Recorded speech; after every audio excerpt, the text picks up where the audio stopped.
Hey guys, this is Aaron. I want to take a look at a tip today that will save you some time if you're ever in a situation where you want to do a follow me with multiple shapes. Let me show you what I'm talking about. Right down here, I want to put a little handrail, guardrail kind of thing, all along this section here and then down these stairs.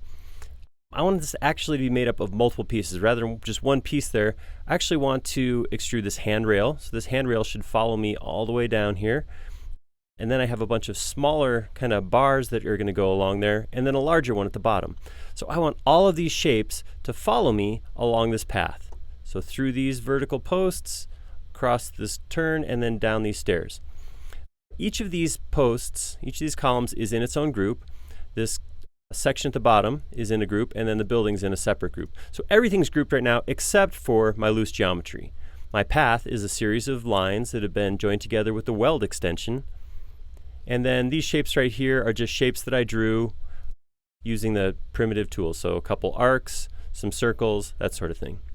So if I wanted all of these shapes to follow this path, what I would do is I would select the path the first time. I would click follow me and then pick one of the shapes. And that'll do exactly what you expect. It's going to go along, it's going to follow that path. The next shape, I can't just click on it. What I have to do is go back to select the path again, back to follow me, and then pick the next shape. Next one again, select, pick, follow me, shape. So it's not a painful process, it's not incredibly difficult, but it is time consuming. And this is just, I think, 9 different shapes. If I had a whole bunch of these, if I was tracing some conduit or some pipes or something like that, I might have maybe, I don't know, say I had a few dozen of these. You'd see the time adds up. So isn't there a quicker, easier way? Well, I'm glad I asked, because yes, there is, and it's the reason I'm here right now. So let's look at how to do that. The first thing I need to do is I need to draw a container shape around all these other shapes. So what I want to do is I want to draw a rectangle in plane with these shapes that traces around the whole thing. Just as a little bit of an added stumbling block, these are not actually in plane with the global axes. If I zoom out here, I can see that the green axis is right here. These shapes are perpendicular to this line, which is just off the red axis, so these are actually out of plane with the global axes. Not a big deal. There's a couple ways we can handle this. One thing I could do is I could select all these shapes, right click, make it a group, enter that group, then use the axes tool to make sure that they're on axes, which is something I've done in other videos. We're going to use something different. We're going to use something new. I'm going to use instead is the rectangle tool. I'm going to click the rectangle tool, and I'm going to draw a rectangle starting at the middle of this top shape. I want to snap to the middle, so I'm going to hit Option or Alt on your keyboard. That's going to allow me to draw a rectangle by the center point rather than an outside corner. And I'm going to click and look as I start dragging this. You can see if I stay on the shape, it actually stays in plane. If I come off the shape, it tries to snap to the axes. So I want it to stay in plane, so I'm going to hold down the Shift key and drag this out.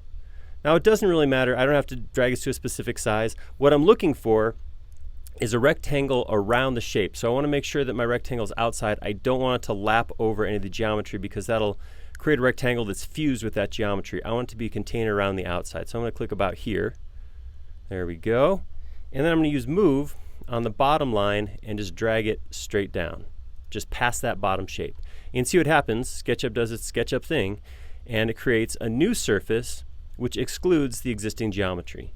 So what this is going to now let me do, if I push-pull just as an example here, when I pull this out, look what happens.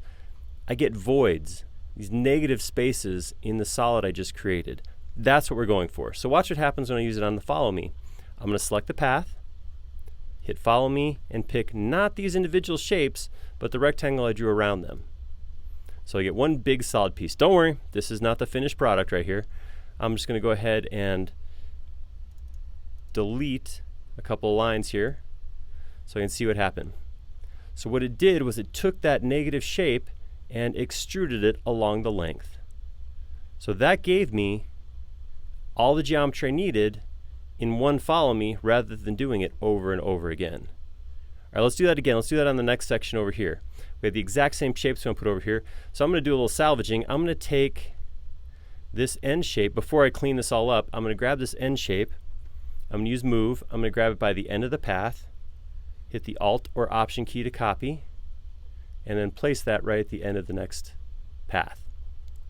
This path, like the last one, series of lines already welded together. I'll pick that, follow me, pick the shape, and there it goes. So something you'll notice right now, notice that when we extrude it, we actually see the backside. The gray face is getting created from the follow me. That's good because that means, like we saw over here, the insides are right side out because we're creating a void. If I had that reversed, so just for fun, let's do it wrong. Reverse faces, and now select the path, follow me, and click right here. It creates a right side out shape, but if I look at it this way, ew, look at all that inside out geometry. This is my final geometry. I don't want that. So I'm going to come back out here, reverse that back to the, so the outside face is facing me. Select the line, follow me, pick that, and there we go. So as far as cleanup, again, in the interest of keeping this all simple, if I double click one of the edges, not single click, but double click, one click will pick just the surface, double click will actually grab the outside lines, and delete that, it cleans up real quick. Same thing here, delete that. I have a couple extra lines from when I just deleted the edge before, but if I do it the right way, if I double click and delete, I should only have to delete these two sides. Something you will see here, we'll clean that up in a second. Let me delete that. That did become unsmoothed. Not a big deal. Again, because those are the only pieces that are ungrouped. I can zoom out a little bit. I can do a big select window, and I can just come to soften and smooth and tell it to smooth that stuff out. Looks pretty good. So at this point, I have a little bit of cleanup to do. I might have to come in here and maybe close the ends of my bars. Whoops.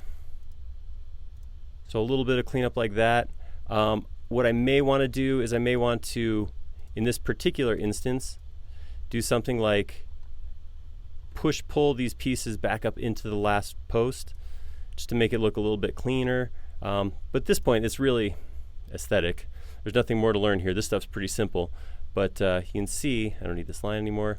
So there you go. That's how to save time when using Follow Me by drawing a rectangle around the initial shapes rather than follow me with each individual shape. Did you like this video? Did it help you out? If so, let us know. Drop a like down below or maybe even subscribe to our channel. And leave us a comment. Let us know what you liked or what you didn't like or what you think would make a good video in the future. We like making these videos, but we like them best if they're helping you out with what you're actually seeing every day. Thank you.